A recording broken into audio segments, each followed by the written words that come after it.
Hi guys, welcome back to my channel. I so love having you guys here. I love talking to you guys here. I really do.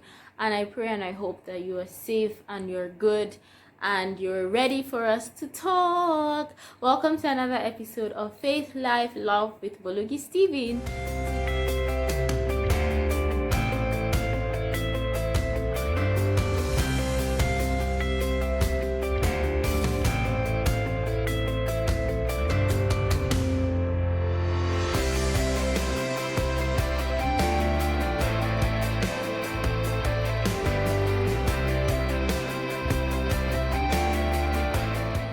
Today we're continuing on our mentorship series. We had the first episode and I talked about who a mentor is and why a mentor is important and just a few other things I touched on. Today we're going to be talking about how to get a mentor and how to relate with a mentor. This is episode 2 and you're welcome. So getting right to it, right? A lot of people understand that mentorship is important. A lot of people really do. And a lot of people actually desire mentors, but they don't know how to go about it. Some other people are able to get these mentors, but they end up losing the relationship because they didn't handle it well. So today, we're going to sort out those issues. So number one, how do you get a mentor? In rare cases, mentors reach out to potential mentees.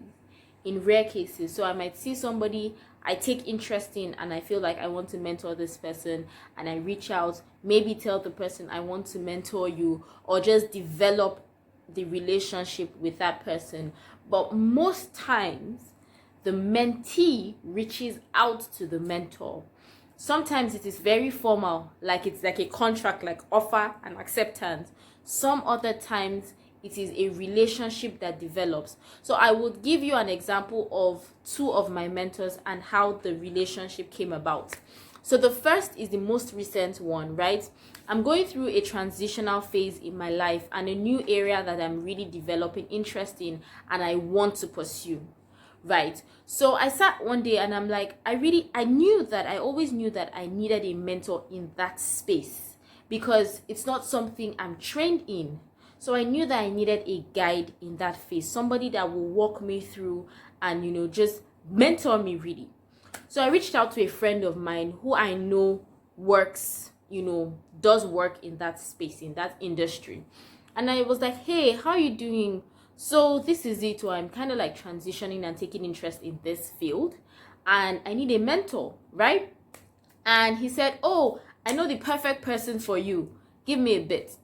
So he reached out to her and everything and he got back to me a few days later and said, he sent me, what she said. He said he reached out to her and this was her response. She said that she was quite busy with stuff because she's going through a lot of things. She has a lot of things going on in her life and a lot of people reach out to her for mentorship. But because I was coming from this friend of mine who she respects, you need to have the right friends, guys. You need to have friends that are respectable so that if they refer you, people really want to give you the benefit of doubt based off of your friend. But that's just by the way. So she said I should send an email, introducing myself and what I want. So I'm going to talk about this point when I'm talking about how to handle a mentorship relationship. So he gave me her email address. It took me a few days to just put everything I wanted together in an email. I worded it properly, structured it properly, and sent it to her. And some days after she responded, right? And said she would reach out to me. I thanked her. I replied her email. I thanked her. And then like a week or 2 after, she gave me a call, right? And since then, we've had like a sit-down chat of about 2 hours. She's invested in this short time. She's really taking my matter personally. I'm so grateful for that. So that's the first one, which is formal. If I had known her personally, I might have reached out personally. But you can ask maybe somebody that knows the person and formally say, okay, I want you to mentor me. And then like that. The second instance I'll give you was not as straightforward. So I'd gone for a conference in 2017 in Abuja, and the person that organized the conference, I really connected with him. I connected with his spirit and what he was doing, right? But I didn't have a personal relationship with him, and I didn't know how to, right? Because he's a big person, he's a big public speaker, known in spaces, doing great things. But I knew that I connected with him. So at that conference, he said he was having a public speaking masterclass, right? So I paid for it, right? I paid for it. I took the class. So this way, he kind of knows my face. Not so much, but okay. He meets a lot of people, but I paid for his class. Next, he had a 6-month mentorship program where he would mentor you through your goals and everything for 6 months, right? I paid for that again. I paid for this. This now meant I had his phone number. He knew my name, right? And some form of relationship had begun, right? So number one, I went for a conference, didn't know him. Number two, I paid for a class he took.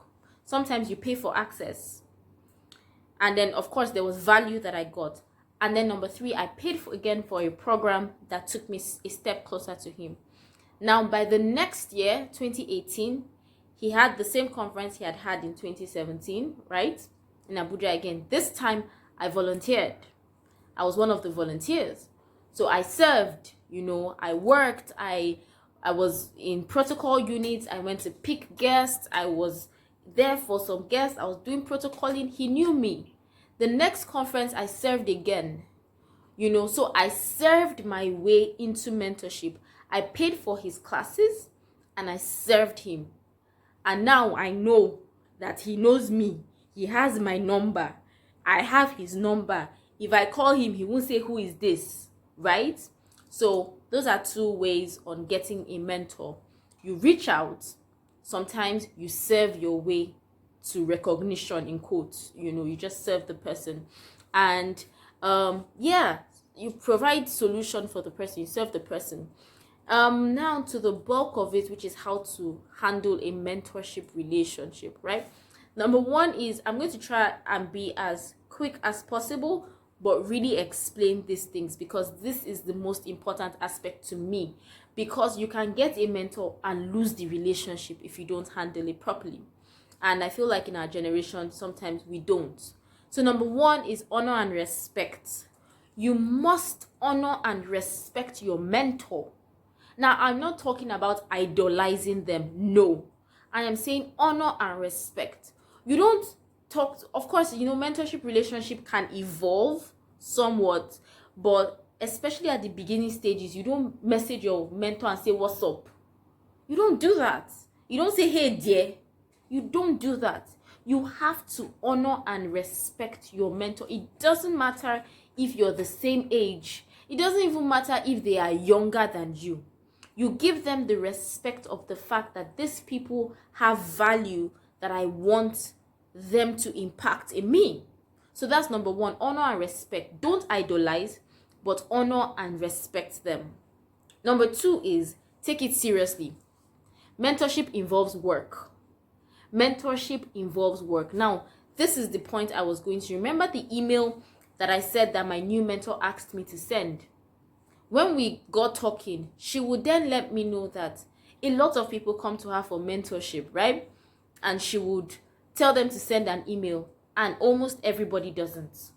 They don't. So this is a secret. That is one of the ways that potential mentors sieve out important people. And in fact, apart from the fact that my kind of person, I would have sent the email, and I'm very passionate about what I was asking her for, I sent it because I do it as well. So I have people that reach out to me and say, "Oh, good afternoon, ma. I want you to mentor me." Or, "Good afternoon, ma. Please, I have a question I want you to ask." Do you know what I do? I tell them, "No problem. Message me in 2 hours. Or message me by tomorrow." Hardly do they come back. So because somebody you're going to meet for mentorship, chances are that the person has things going on in their life. That's why you have seen value in them. So they get those kinds of requests from more people. So they try to sieve out.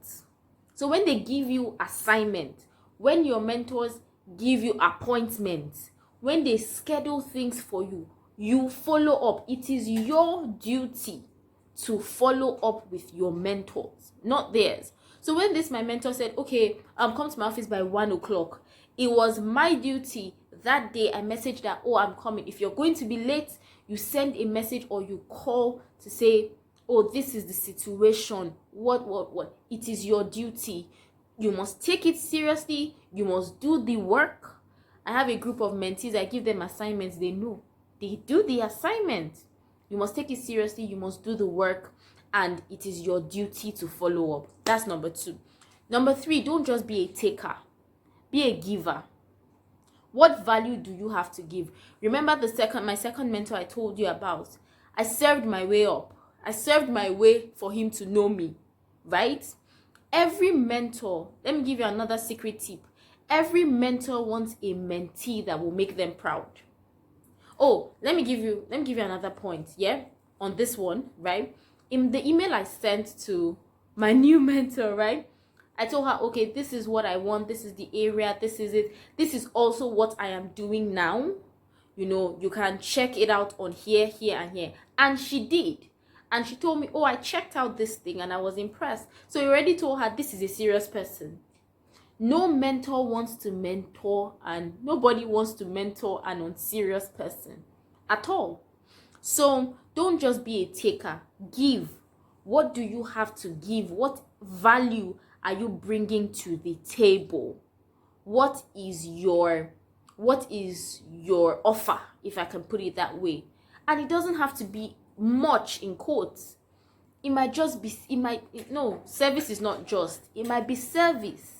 You know, I remember Steve Harris talking about how he when he met Fela Durotoye and how he got into, close mentorship, or in fact their own is more like sonship and fatherhood, And what he did was he identified a need that FD had and offered to solve that problem. So FD took notice of him. So what are you bringing to the table? What can you do for your mentor? If, for example, you have nothing in quotes to offer, how much work are you putting into that field that they are mentoring you for them to know that this person has value? Remember what I said. Everybody wants to mentor a person that will make them proud. Are you going to make them proud? That's very important. So don't just be a taker. Give value. Next point is ask questions. Ask questions. You need to make the best of the relationship. And one way is to ask questions. If you have questions, ask. But more than that, I want to give you a particular area with which to ask questions. Ask them questions like, oh, would you prefer we communicate through text, WhatsApp, emails, or calls? That already makes them know that you are serious, number one, and that you respect them, right? So some people prefer text messages, some people prefer emails, some prefer calls, some prefer WhatsApp. Ask them that question, right? Ask them, oh, what time of the day or what time of the week is best? Would you want me to send you maybe questions or whatever on a particular day? Questions like that help them to know that you are serious-minded. And then when you have questions concerning the area of mentorship that you have, ask intelligent questions. Questions that let them know that you did some form of research before you brought the question to them. So don't ask them what is ABC, Ask them a question that lets them know that you've done some form of research. I have 2 more points. The next is don't get easily offended. Oh my God. I can't stress this enough. You sent your mentor a DM today. They did not reply until Friday next week. You cannot get easily offended. That's it. There's no other way to put it. They are busy people. Respect it. When they respond to you, take it with joy and gladness. You are not demeaning yourself. If you have a mentor that is demeaning you, that's different. And by no means should you keep a mentorship relationship when the person is demeaning you. No way. And my next video, I'm going to be talking about, how a mentor should handle their mentee. So that's also instructive on this. But don't get easily offended. Don't be. You sent them a message, they didn't reply you immediately. In fact, how to send message is another point. You don't send your mentor, hi, good afternoon. Then they'll now, let's say they even have time, they reply you, good afternoon. Now say, how are you doing? No, ma, no, sir. If possible, let it be in one message. Let it be concise. Good afternoon, ma. I trust you're doing well. I just wanted to ask blah blah blah, so that once they have the time to see your DM, they see everything you want. Not that you are now waiting for them so that people will be doing banter. Hello, hi, how are you doing? Fine. How is the family? Fine. Nothing like that, guys. To be honest, I don't think they have that time. And even if they have that time, you shouldn't take that. You shouldn't, relate with them like that. To be honest, don't get easily offended. Learn how to, send messages properly and concisely. And the last point is, don't despise their humanity. I cannot overemphasize this, because the truth is, the more a mentorship relationship evolves, the closer you will get to them.